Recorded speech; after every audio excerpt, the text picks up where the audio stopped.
The FJ100 is a portable strobe, but does it really pack a punch? And what can you actually do with it? In this video, I'm gonna break down 5 different photo shoots where I'm using the FJ100, and I'm gonna show you how to create these looks. Because remember, si se puede con infante.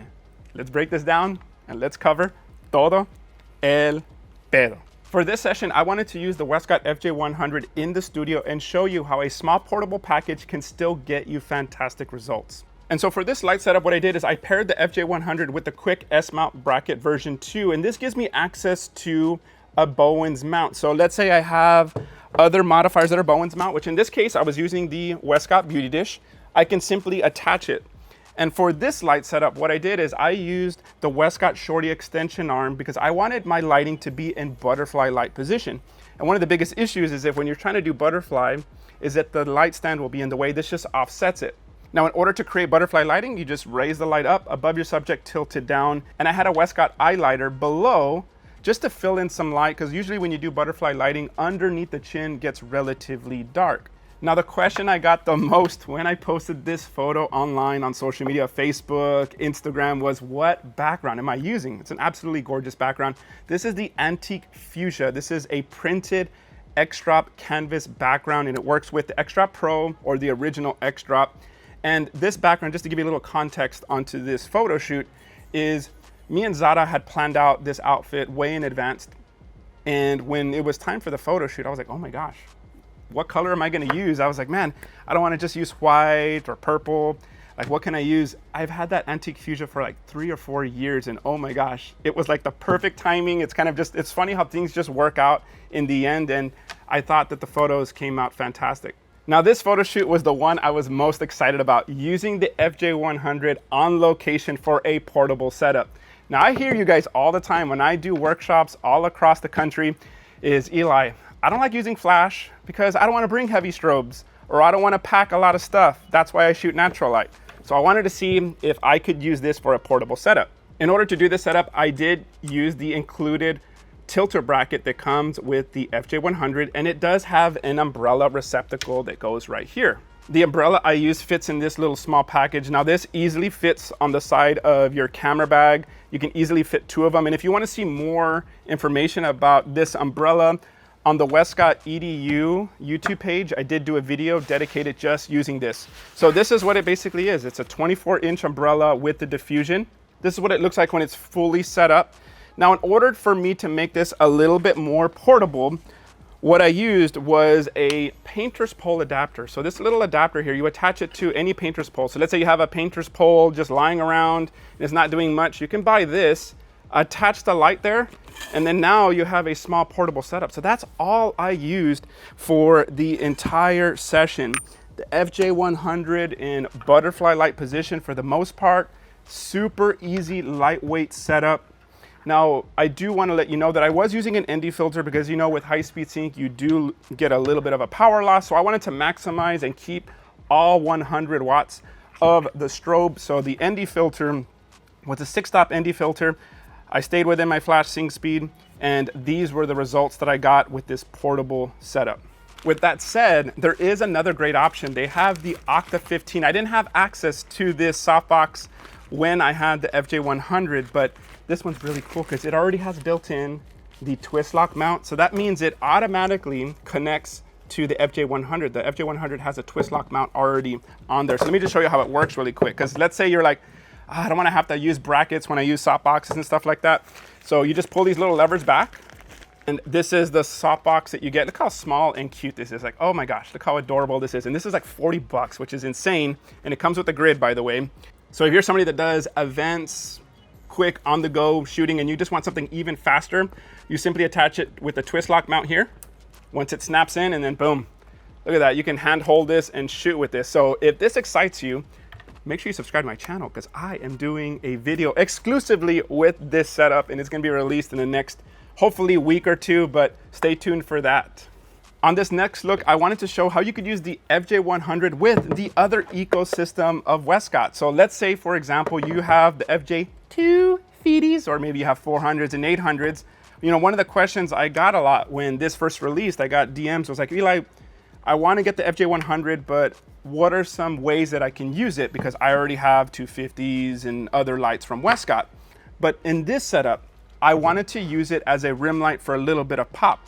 And so for this setup, let's break this down. I used the FJ250 with the Westcott Easy Boom with a 53-inch silver umbrella in loop position, which is about 30 degrees to the subject. Now, the reason why I did this is that sometimes butterfly lighting, it's great, but it kind of flattens out the face. I wanted a little bit of dimension on the side of the face. Now, in order to control the shadows though, on the unlit side of the face, I did have a V-flat just to bounce a little bit of light.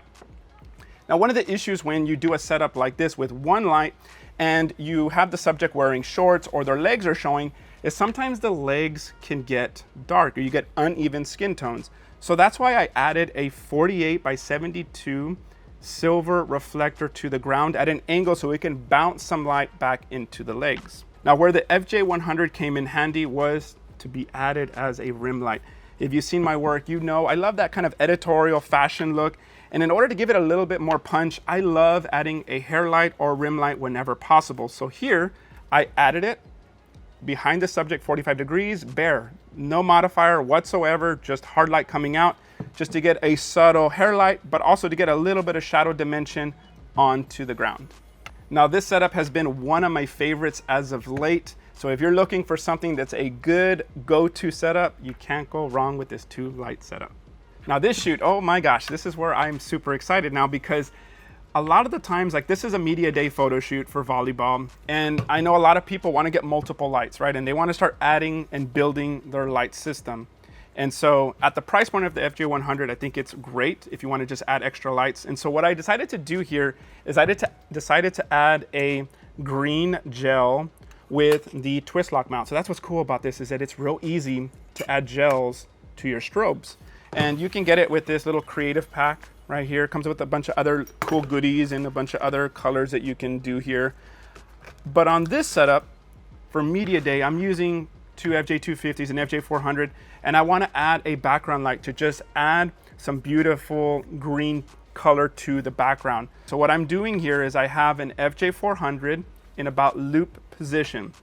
And that's just my key light, just to light up my subject, to make sure that the lighting looks great on them. I do want a little bit of shadow. Since this is sports, I do feel like it adds that little dramatic feel to it.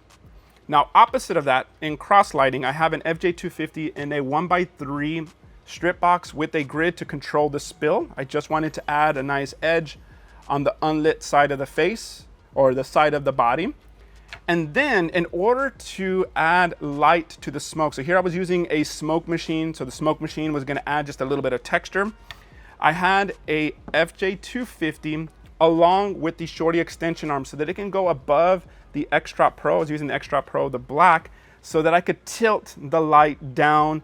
And so that was adding a nice little hair light, nice little separation, because when you have the hair that's black, obviously a black background, sometimes it blends. So it was kind of doing two things. It was adding a hair light, and then it was also lighting up the smoke. Now, whenever I do a setup like this, depending on the school that I'm photographing, I always look at the school colors, and that's where the FJ100 came in handy.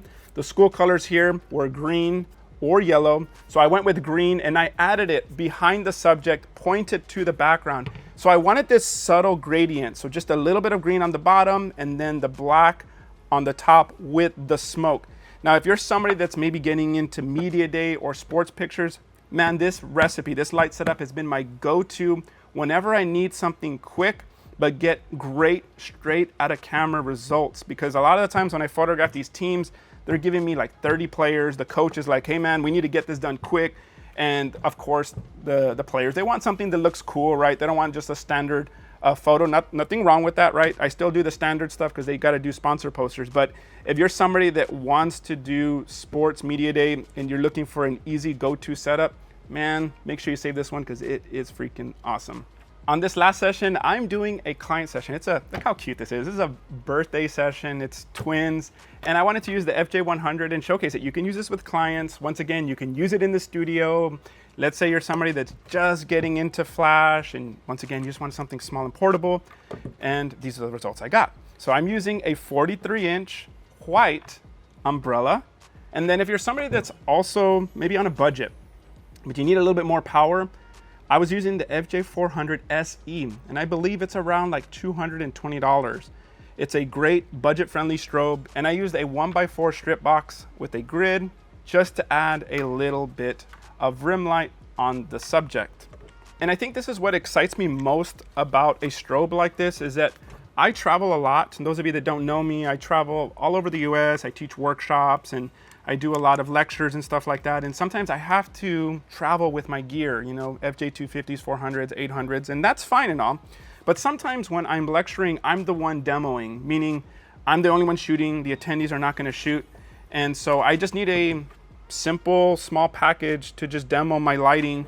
And I wanna be able to just pack everything in my camera bag. I can pack 3 of these guys in there and I can show off a 3-light setup without having to bring a lot of my bigger strobes for those demos, because I just bought 3 of them. I got 1 here, 2, and then I got my 3rd one right over here. So I think that's what excites me most, is that being able to travel now and have this as an option.